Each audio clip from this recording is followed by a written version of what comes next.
Okay, thank you, everyone. I'll try my best to keep it lively so that, because it's after lunch here and bedtime in Europe. So we'll try to make it. So I'm an independent researcher. My day-to-day job is something completely different. I am a creative director in a design studio, and everything you'll see today is just because I have a very big passion on type. So I had various conversations with friends and colleagues about researchers, like, but how do you do it? Where do you find materials? It's like, where do you store? How do you organize your research? And I think we don't talk about it enough, at least for people like me that don't have an institution or a PhD. Conferences like these are the moments where we can talk to our peers. So also, thank you for having accepted my proposal for this. So I'm going to talk about, I started my research as a dissertation project when I was doing my master in graphic design at the Politecnico University in Milan a very long time ago. This has been an on and off project because, again, I do something else. Professor James Clough asked me and a colleague of mine, why don't you investigate the forgotten 100 years of Italian type? What happened in between two events that people that know about typography may know about, that is the death of Giambattista Bodoni and the rise of Nebbiolo Type Foundry as the main player on the Italian market. So what happened there? Nothing much was written or available. Those were the two main sources that we could use. One list of specimens by James Maudsley that though ended at around 1860, and a book on Italian typography that started from 1861. That is when the Kingdom of Italy was founded, before Italy was divided in different countries, to the 1970s. So first list was very useful because it had like an actual list of specimens from printers, type founders with names, and also locations, so where we could go and see the actual specimen. So things like these, I mean, who doesn't love this typeface? Or more turn of the century, but like very beautiful type. Here, there was sadly not much about 19th century. There were just 4 pages, but a couple of interesting pieces of information. A list of foundries that ended up being part of the Nebbiolo, and 3 magazines that were trade magazines for typographers and printers at the time. So one of the first goals were, well, we have a list of foundries. Nebbiolo created this infographic illustration about their history, because something close to what happened here in the US with ATF happened with Nebbiolo. A lot of the small foundries were merged or acquired and ended up being like the big foundry in the 20th century. But like, how precise is that? Are those all the foundries? So part of the research was like getting information about those foundries, when they were founded, like, was that just a diagram? Was it precise? So this is the ongoing research. Find information about foundries and type founding in Italy. But I'm not going to talk about the results. There are a couple of talks online if you're interested at looking at very beautiful decorative type. What I would like to talk about is how I made the research and how I organized the information. So first, in person, because I would recommend, if you're doing historic research, try to see the artifacts in person, because that will really change your mind. And also because a lot lays in archives that it's not digital, it's not accessible online. There's so much that needs to be made known and archived. And we tend to just look at the same references just because they're accessible. I would recommend just go to archives. It's fun. Also, there was a lot of mentions during this conference about languages and knowing a language and understanding content. This is the kind of research that I was able to do because I'm Italian. I'm researching Italian history, and I can read 19th century Italian. That is hilarious, but it's also different, slightly different than contemporary Italian. So that was important too.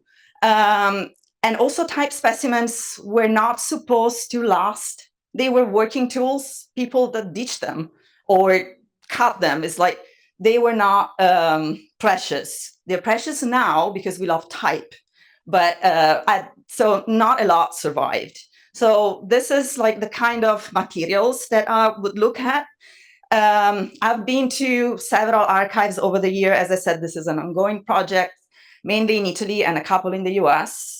The project is slowly ongoing. Some places are very well organized for researchers.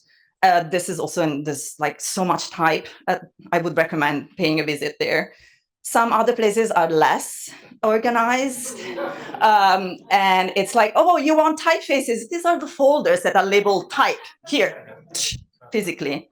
Some are in amazing places. This is a collection of ephemera in Milan that is in a castle. I'm not lying. That's on the right is the entrance, where there's one of my favorite typeface specimens, this one from Wilmont. Or you end up in like very small, cute little public library in the mountains behind Genova, because this is the location where there are only two known copies of the specimen that I was reading about in magazines as being the best specimen that was produced by Italian foundries. This type foundry was amazing. It was the best. And like, I want to see it. And I found one and I was so happy. And it was indeed very, very beautiful. So it's now available online as a digital black and white scan, but it's like not even close to this. Also, color font. You have here the Letterform archive. This is a picture from me, December 2023. They are amazing people, a lot of material there. Doing research also means that you deal with private collections. And there are some amazing people that are very generous with their collection. And one is Luca from Anonima Impressori. If you want to see someone salvaging Italian type, follow him on Instagram. He's amazing. And he's been extremely generous with me. So it's become a friend. And this is just to encourage people that have a private collection to share it with researchers, because we're not stealing anything. But a couple of recommendations of like things that I wish someone told me when I started is like, if you go in a physical place, you should prep, because a lot of material may not be accessible. You need to reserve it. It can happen that you can only borrow 10 books per day. So I've done it. I've brought a friend with me that has nothing to do with type so that we can just borrow 20 instead of 10. It's like make a big difference. Photograph everything, because even if it's too much, you will be thankful later. But also don't be lazy and archive photos right away, because you will forget things, believe me. And most of the we have already mentioned yesterday that the librarians are amazing people. They are amazing people. Talk to people. I know that some people don't like to interact with other humans, but if you go in a physical place, please do, because they know their materials. They are there to help you. They are eager to talk to researchers because you share a passion. So ask them. Of course, a lot of research can also happen online. These are just some references. Flickr, people may have forgotten about it, but there's still a lot of interesting material there that can be tagged, and it's accessible, not like some other social media. Some can be extremely time-consuming. My recommendations there is like spend some time in picking the right words for your search. And especially if you are researching a foreign language or a language like an older version of your language, terms are very important. Download everything. Websites get taken off. Not everything that is there and available now will not be. Build your own digital library and keep repeating the search periodically, because like I do it every 6 months. I have some keywords because new things get digitized and made available. So this is an example of terms if you want to research Italian type. I'm sure that like versions of this exist for multiple languages. But just to mention the first one, it's like type specimens. Campionario dei caratteri, that's the current Italian term for that. If you search that and like 19th century, the result will be 0 because those are called saggio di caratteri, saggio dei caratteri. And you want to search all 3 of them because if you just search saggio and caratteri, caratteri is like type. It's like a very common word and it will bring back like a lot of like elements that you're not really interested in. And a lot of information is stored in other documents that has nothing to do with type. This is an example of what is called a city guide, or like former or like older version of the Yellow Pages from 1839. There's an entry about type founders in the city. You have like a list of names, very useful because like you know that they were active on that specific date.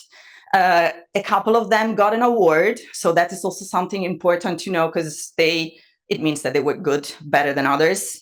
But then researching other areas of the document, I found out that the same 2 names are also punch cutters, but they were not saying it when they say they are type founders because it's different. So just to make it complicated, it's like, don't trust your first results, like explore the whole document because there are, a lot of things that may not come up at the first search. Another useful thing to research are the world or national or local expos where company would submit their participation. That is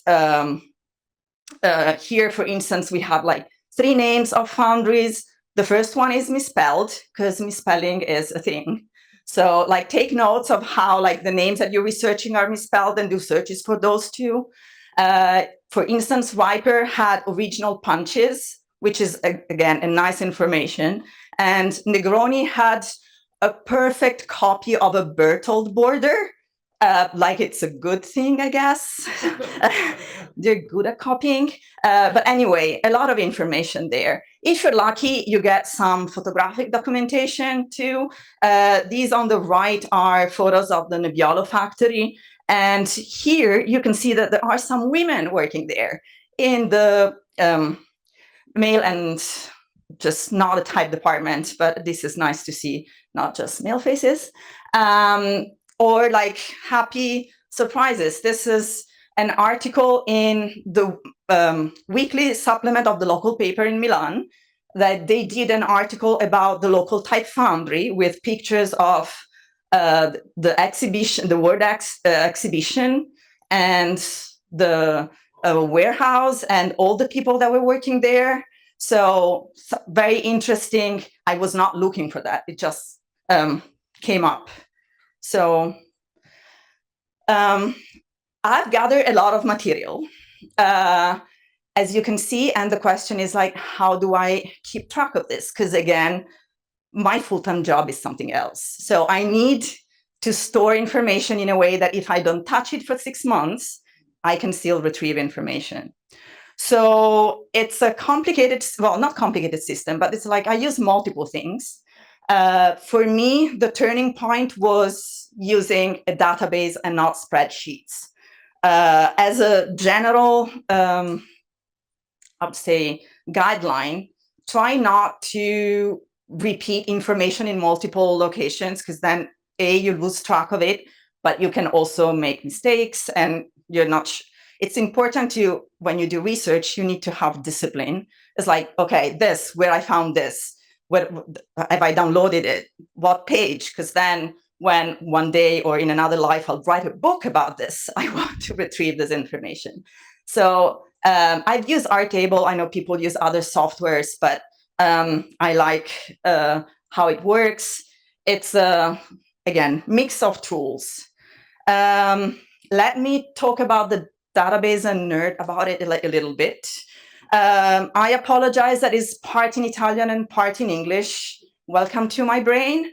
I started to translate it for this talk, but it would not translate the element that is referring to, even if I update the name. So it was starting to become a nightmare. So it's like I stopped. So apologies for that. But I made a table for all the documents divided by typologies. So I have a table for all the specimens. whether they are for printers or type founders. One for the trade magazines, one that I called other sources because I wasn't sure what I would put there, but because it's organized well, I can very easily split into like books and expos, this kind of things. All the libraries and archives that have the physical elements, and all these tables feed information to the Foundry tables and those entries, because it's where it's like the story that I want to write. So one thing is unique identifier for each document or each specimen. And this is very helpful because this is not storing everything. A lot of the documents are in folders in my Dropbox and hard drive. So I want that to mirror the database. And also I am sloppy. I'm like extremely sloppy. So if I misplace things, I want to be sure what they were from. And also you don't want to have files named like with the same, I don't know, image, whatever, and you search for it and you have like 10 entries. It's like, no, that's a nightmare. Then every specimen is calling the record of the foundry that issued it. So that it's, again, going to build information there. At the same time, I have an entry for the precise name, because sometimes the foundries or company add an son or an initial, but it's the same company, so I didn't want to create a different entry, but at the same time, be specific. Then, very useful, there's a link for all the archives and libraries that have a physical copy. This is very useful because then I can go here to the library table and see by location when I've been there, what is there. When I'm there, it's like, oh, I have to see all these ones. Where do I want to go next? Where it makes sense that I can find more material. Then same structure for magazine and like other sources. Again, unique identifier, because those are saved in my hard drive. Here is important. Was the Type Foundry advertising on the magazine? That it goes on one column. Was the foundry mentioned in an article? It's a different column. Because for me, it's a different reference. If a trade magazine is talking about a foundry in an article, it means that they are relevant. If they are paying for advertising, maybe, not necessarily so. So just to wrap up, let's look at Redelli Carlo. That was a foundry. It's an Italian one in Milan. That is the address at that year. Here, you can call the record of all the magazines where they did an advertising. And you can call the year. So you have like an immediate overview of like from when to when that happened. Same for the articles. This means articles with the year, other sources with the year. So it's a very nice way to have, and this is just another view of the same thing, at a glance, everything that I know about this foundry is in those documents. And if I need it, I can just go and look it up. And then I have the same structure on Scrivener, and this is just what I use, where it's a text document where I add facts chronologically. Every time I have a new one, I just go there and add it, so that it's not writing itself, because it's not, but gathering information. So I hope this is helpful. A lot of people that I talked with use spreadsheets. My suggestion is, if you want to do some serious historic research or whatever, like gathering information, use a database because it's much more powerful. I also hope this is the beginning of a conversation, because not a lot of time researchers share like their private system. Also, most of us do it individually, so we don't need to share it because it doesn't need to be intelligible for other people. That's why Italian and English. But I hope this was useful. In case of questions or opinions, be in touch. And thank you so much. I'm so happy that I was invited to this great conference, and to all the people that keep helping me in this a little folly of research. Thank you.